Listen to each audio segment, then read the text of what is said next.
Check it.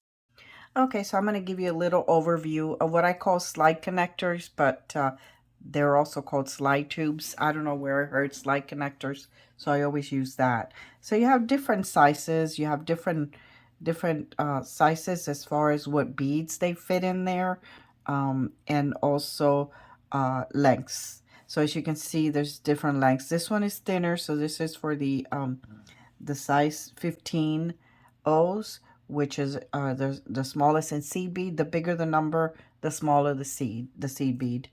11 O's. So as you can see, it's a little bit bigger. This one here can fit bigger beads.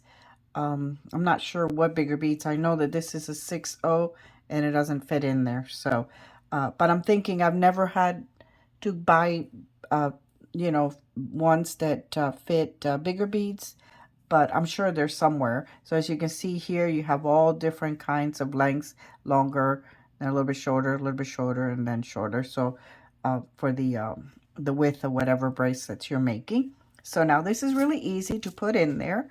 As you can see, one end is closed. If it isn't, go ahead and close it.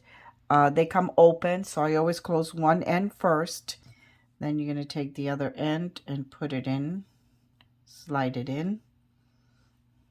You're going to go ahead and bring down that other little lip there. And then now, by doing this, you're going to make sure it closes nice. You're going to turn it around and do the other side.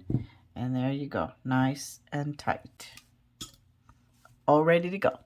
Don't forget to subscribe to my YouTube channel. Also, if you like this video, don't forget to like it. And if you want to get notified when I post new videos, don't forget to turn on the notification bell. Thank you for watching, and I hope you come back soon.